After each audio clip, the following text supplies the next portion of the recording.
Praise the lord. ఈరోజు కొరకు ఏర్పాటు చేయబడిన వాక్య ధ్యానము మత్తయి సువార్త 21వ అధ్యాయం 1 నుండి 46 వచనాలని చదువుకుందాం. 1వ వచనం ప్రారంభం. తరువాత యెరూషలేమునకు సమీపించి ఒలీవ చెట్ల కొండ దగ్గర ఉన్న బేత్ఫాగేకు వచ్చినప్పుడు యేసు తన శిష్యులలో ఇద్దరిని చూచి, మీ ఎదుటనున్న గ్రామమునకు వెళ్ళిడి, వెళ్ళగానే కట్టబడి ఉన్న ఒక గాడిదయు దానితోనున్న ఒక గాడిద పిల్లయు మీకు కనబడును. వాటిని విప్పి నా యొద్దకు తోలుకొని రండి. ఎవడైనను మీతో ఏమైనను అనిన ఎడల అవి ప్రభువునకు కావలసి ఉన్నవని చెప్పవలెను. వెంటనే అతడు వాటిని తోలిపెట్టునని చెప్పి వారిని పంపెను.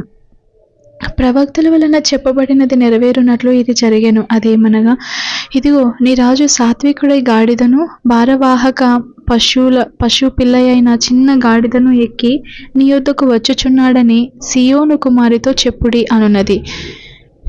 శిష్యులు వెళ్ళి యేసు తమకు ఆజ్ఞాపించిన ప్రకారము చేసి ఆ గాడిదను దాని పిల్లను తోలుకొని వచ్చి వాటి మీద తమ బట్టలు వేయగా ఆయన బట్టల మీద కూర్చుండెను.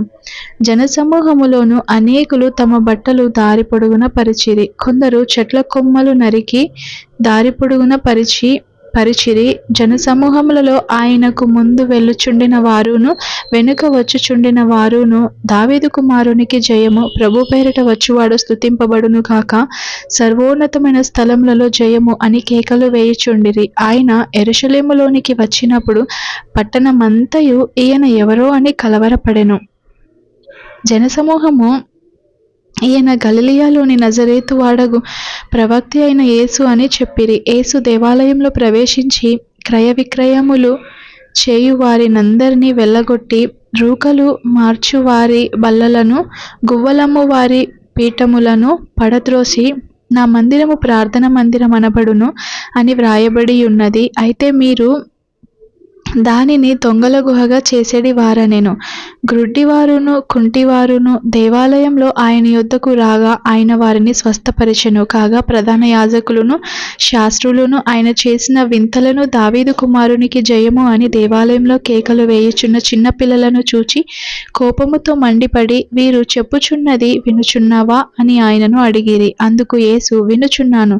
బాలుర యొక్కయు చంటి పిల్లల యొక్కయు నోట స్తోత్రము సిద్ధింపచేసితివి అను మాట మీరెన్నడూనూ చదవలేదా అని వారితో చెప్పి వారిని విడిచి పట్టణం నుండి బయలుదేరి బేతనియాకు వెళ్ళి అక్కడ బస చేసెను. ఉదయమందు పట్టణమునకు మరలా వెళ్ళుచూ ఉండగా ఆయన ఆకలిగొనెను. అప్పుడు త్రోవ ప్రక్కన ఉన్న ఒక అంజూరపు చెట్టును చూచి దాని యొద్దకు రాగా దాని యందు ఆకులు తప్ప మరేమీ కనబడలేదు కనుక దానిని చూచి, ఇక మీదట ఎన్నటికీ నీవు కాపు కాయక యుందువు గాక అని చెప్పెను. తక్షణమే ఆ అంజూరపు చెట్టు ఎండిపోయెను. శిష్యులది చూచి ఆశ్చర్యపడి అంజూరపు చెట్టు ఎంత త్వరగా ఎండిపోయినని చెప్పుకొనిరి.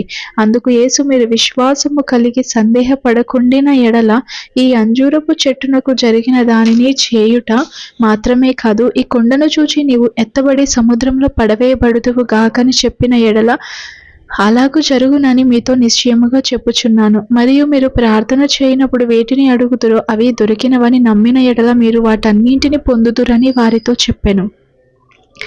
ఆయన దేవాలయంలోనికి వచ్చి బోధించుచుండగా ప్రధాన యాజకులను ప్రజల పెద్దలును ఆయన యొద్దకు వచ్చి, ఏ అధికారము వలన నీవు ఈ కార్యములు చేయుచున్నావు? ఈ అధికారం ఎవడు నీకిచ్చెనని అడుగగా యేసు, నేనును మిమ్మును ఒక మాట అడుగుదును, అది మీరు నాతో చెప్పిన ఎడల నేనును ఏ అధికారము వలన ఈ కార్యములు చేయుచున్నానో అది మీతో చెప్పుదును. యోహాను ఇచ్చిన బాప్తిస్మం ఎక్కడి నుండి కలిగినది? పరలోకం నుండి కలిగినదా, మనుషుల నుండి కలిగినదా అని వారిని అడిగెను. వారు, మనము పరలోకం నుండి అని చెప్పితిమా? ఆయన, అలాగైతే మీరెందుకు అతన్ని నమ్మలేదని మనలను అడుగును. మనుషుల వలనని చెప్పితిమా? జనులకు భయపడుచున్నాము. అందరూ యోహానును ప్రవక్త అని ఎంచుచున్నారని తమలో తాము ఆలోచించుకొని మాకు తెలియదని యేసునకు ఉత్తరం ఇచ్చిరి. అందుకైన, ఏ అధికారము వలన ఈ కార్యములు నేను చేయుచున్నానో అదియు మీతో చెప్పను. మీకేమి తోచుచున్నది? ఒక మనుష్యునికి 2 కుమారులుండిరి. అతడు మొదటి వాని యొద్దకు వచ్చి, కుమారుడా, నేడు పోయి ద్రాక్ష తోటలో పని చేయుమని చెప్పగా వాడు, పోను అని ఉత్తరం ఇచ్చెను. కాని పిమ్మట మనసు మార్చుకొని పోయెను. అతడు రెండవ వాని యొద్దకు వచ్చి ఆ ప్రకారమే చెప్పగా వాడు, అయ్యా పోదుననెను, కాని పోలేదు. ఈ ఇద్దరిలో ఎవడు తండ్రి ఇష్ట ప్రకారం చేసిన వాడని వారిని అడిగెను. అందుకు వారు, మొదటివాడే అనిరి. యేసు, సుంకరులను వేశ్యలును మీకంటే ముందుగా దేవుని రాజ్యంలో ప్రవేశించుదురని మీతో నిశ్చయముగా చెప్పుచున్నాను. యోహాను నీతి మార్గమున మీ యొద్దకు వచ్చెను, మీరతనిని నమ్మలేదు. అయితే సుంకరులను వేశ్యలును అతనిని నమ్మిరి. మీరు అది చూచియు అతనిని నమ్మునట్లు పశ్చాత్తాపడకపోతిరి. మరి ఒక ఉపమానం వినుడి. ఇంటి యజమానుడొకడుండెను.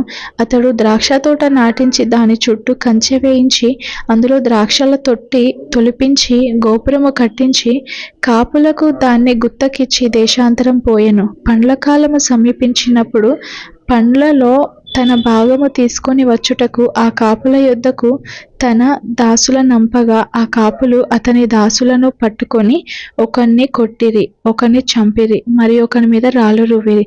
మరలా అతడు మునుపటి కంటే ఎక్కువ మంది ఇతర దాసులను పంపగా వారు వీరిని ఆ ప్రకారమే చేసిరి. తుదకు ఆ కుమారుణ్ణి సన్మానించెదరనుకొని తన కుమారుణ్ణి వారి యొద్దకు పంపెను.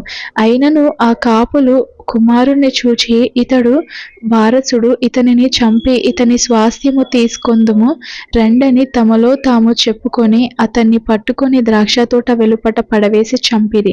కాబట్టి ఆ ద్రాక్షతోట యజమానుడు వచ్చినప్పుడు ఆ కాపులనేమి చేయుననెను. అందుకు వారు, ఆ దుర్మార్గులను కఠినముగా సంహరించి వాటి వాటి కాలముల యందు తమకు పండ్లను చెల్లించునట్టి ఇతర కాపులకు ఆ ద్రాక్ష తోట గుత్తకిచ్చునని ఆయనతో చెప్పిరి. మరియు యేసు వారిని చూచి, ఇల్లు కట్టువారు నిషేధించిన రాయి మూలకు తలరాయి ఆయను. ఇది ప్రభువు వలననే కలిగెను. ఇది మన కన్నులకు ఆశ్చర్యము అనుమాట మీరు లేఖనములలో ఎన్నడూనూ చదవలేదా? కాబట్టి దేవుని రాజ్యము మీ యొద్ద నుండి తొలగింపబడి దాన్ని ఫలమిచ్చు జనులకియ్యబడునని మీతో చెప్పుచున్నాను. మరియు ఈ రాతి మీద పడువాడు తునకలై పోవును, కానీ అది ఎవని మీద పడునో వానిని నలిచేయుననెను. ప్రధాన యాజకులను పరిసయ్యులను ఆయన చెప్పిన ఉపమానములను విని తమ్మును గూర్చియే చెప్పనని గ్రహించి ఆయనను పట్టుకొన సమయము చూచుచుండిరి. కానీ జనులందరూ ఆయనను ప్రవక్త అని ఎంచిరి కనుక వారికి భయపడిరి. ఇంతటితో పాఠ్యభాగం ముగిసినది. ఆమేన్. Praise the lord.